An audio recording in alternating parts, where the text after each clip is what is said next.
Salut, c'est Cyril de Web de Fou, j'espère que tu vas bien. Aujourd'hui on se retrouve pour un nouveau podcast pour voir ensemble les séquences email automatisées.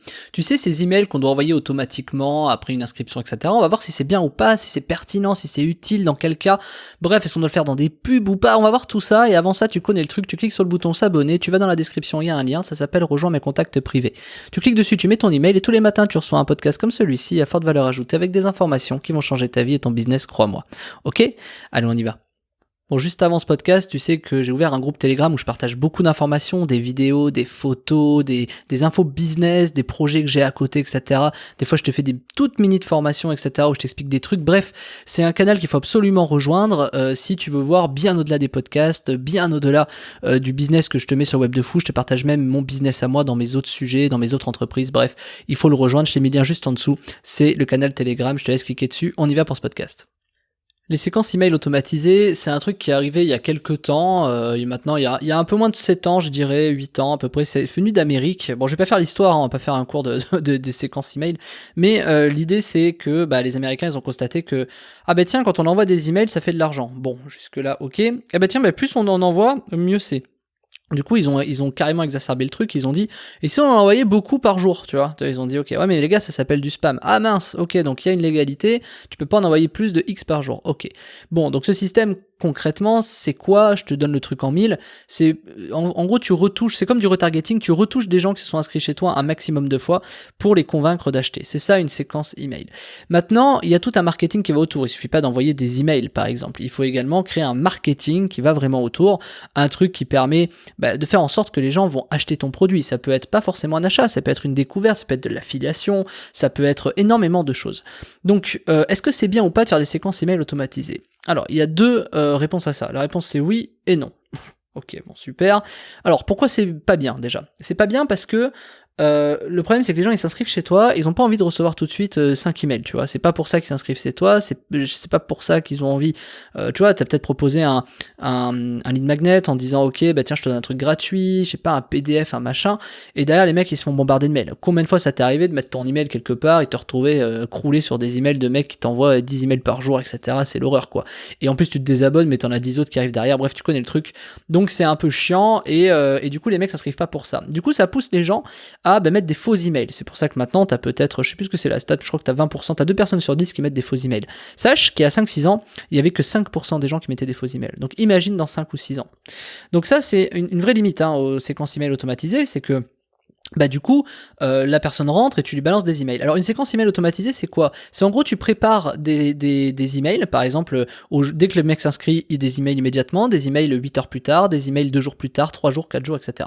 Et t'as des gens qui vont pousser le truc jusqu'au bout, qui vont même mettre sur les 250 prochains jours après inscription, ils vont envoyer des emails. Alors, est-ce que c'est pertinent d'aller jusque-là? Oui, parce que à la fin, le 250e email, crois-moi, il y aura encore des gens qui vont ouvrir et cliquer, tu vois, si t'arrives à construire une belle relation, c'est une relation de fidélisation. Ce qui est gênant avec ça, c'est qu'elle est automatisée, c'est-à-dire du coup, c'est bien, t'as fait le taf une fois, tu vois, c'est-à-dire t'as écrit 250 emails, bravo. Maintenant, dès que les mecs rentrent, t'as pu rédiger les emails et pendant 250 jours, ils vont recevoir ton truc. Donc le problème de ça, c'est que c'est pas évolutif, c'est-à-dire que c'est bloqué dans le temps. Je sais pas, si par exemple tu fais un truc sur Facebook et que t'as fait ça en 2017 et que t'as pris toutes tes séquences email, tous les jours t'as rédigé des emails par rapport à Facebook en 2017, pas de bol, aujourd'hui ça a changé, ça marche plus pareil. Donc t'es obligé de tous te les retaper. Donc quand tu fais des séquences email automatisées, le vrai truc principal à savoir, c'est qu'il faut forcément que tu penses intemporalité, c'est-à-dire qu'il dure dans le temps. Pourquoi? Parce que si tu fais ça sur des outils comme, je parlais de Mailchimp, de Zapier et tout, les outils évoluent. Donc c'est très très compliqué. Par contre, si tu prends quelque chose qui existe toujours, qui existera toujours, comme par exemple on boira toujours de l'eau en bouteille, tu vois, on boira toujours de l'eau, que ce soit du verre, en plastique ou quoi, on boira toujours de l'eau, tu vois, c'est un truc qui existera toujours.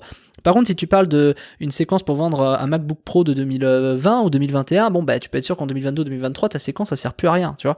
Donc, en fait, c'est à toi d'imaginer ce système où tu vas créer une intemporalité sur ce que tu vas essayer de vendre ou pousser, en tout cas, à travers ces emails. Donc, tu comprends bien les limites de ce sujet et c'est bien pourquoi également, parce que forcément, c'est un truc qui est automatisé. Donc, derrière, le mec, t'as pas rédigé, t'imagines, un email par jour, finalement. Enfin, quelque part si, mais t'as juste en rédigé 250, alors beaucoup moins, on est d'accord, et t'as peut-être en rédigé 30 pendant 30 jours, ça se rédige. En une semaine, tu vas rédiger tes 30 mails, tu vois, tu prends le temps, t'en rédiges, du coup, t'en rédiges, je sais pas, 7 x 3, 21, 7 x 4, 28, t'en rédiges 4 par jour, ça va te prendre 1 heure. tranquille, tu rédiges tes emails, tu prends 1 heure par jour pendant une semaine, tu rédiges tes emails, et voilà. Alors évidemment, le vrai problème que tu vas avoir là-dedans, c'est qu'est-ce que je mets dans mes emails. Et c'est facile de rédiger un email, mais je mets quoi pour vendre, qu'est-ce qu'on fait? Alors là, tu as plusieurs choix, ça dépend d'où viennent les personnes. Est-ce qu'ils viennent parce qu'ils t'ont découvert? Par exemple, prenons l'exemple de Web de Fou. Est-ce que tu envoies une séquence parce que le mec vient de YouTube, parce que le mec vient d'Apple Podcast, parce que le mec vient de la pub Facebook? Tu peux pas proposer les mêmes séquences aux gens. D'ailleurs, moi le premier, je ne propose pas du tout les mêmes expériences en fonction d'où les gens arrivent.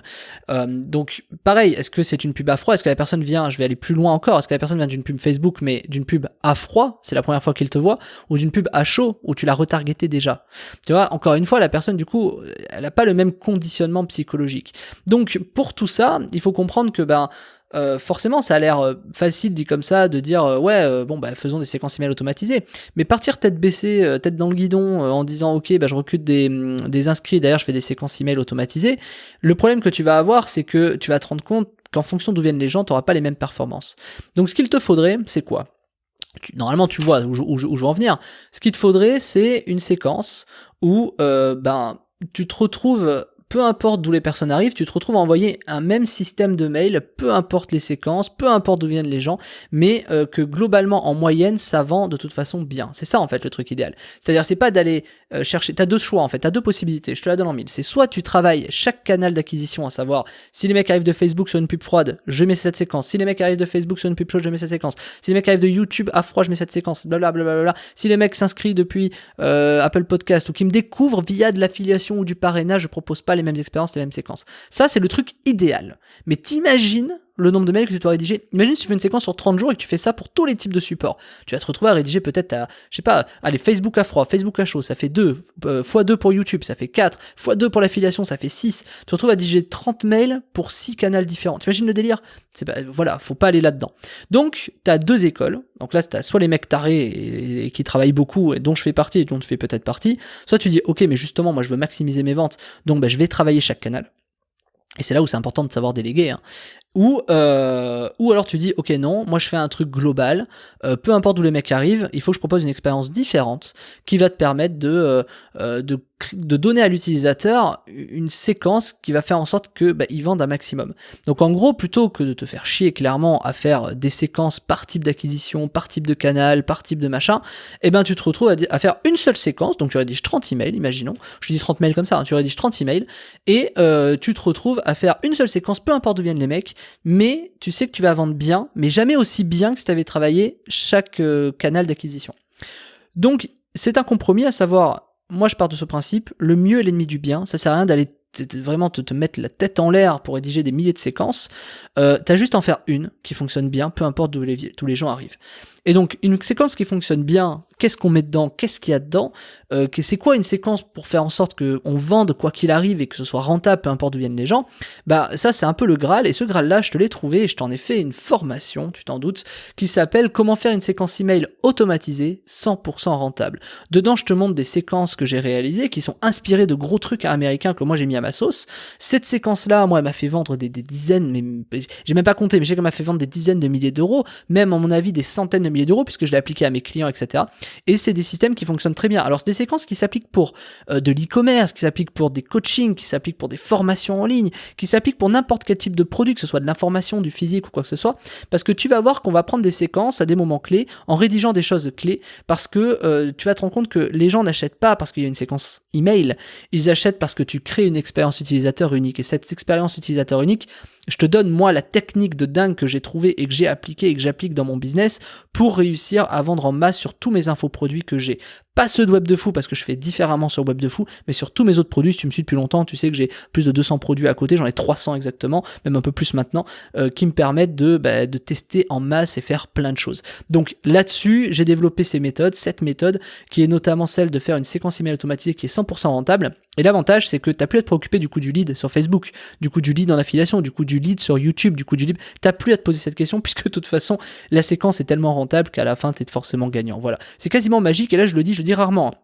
mais c'est quasiment magique et c'est un fonctionnement qui fonctionne extrêmement bien. Voilà, bon bref, je te laisse voir ça. Il y a le lien dans la description, ça s'appelle Comment faire une séquence email automatisée 100% rentable. Tu cliques dessus et puis tu vas apprendre à rentabiliser tes leads en envoyant une séquence qui va changer ta vie, crois-moi, et surtout ton business. C'est un peu la promesse de ce podcast. Voilà, je te retrouve de l'autre côté, tu cliques sur le lien, ça s'appelle Comment faire une séquence email automatisée 100% rentable et on se rejoint de l'autre côté. Je te dis à tout de suite, Martin.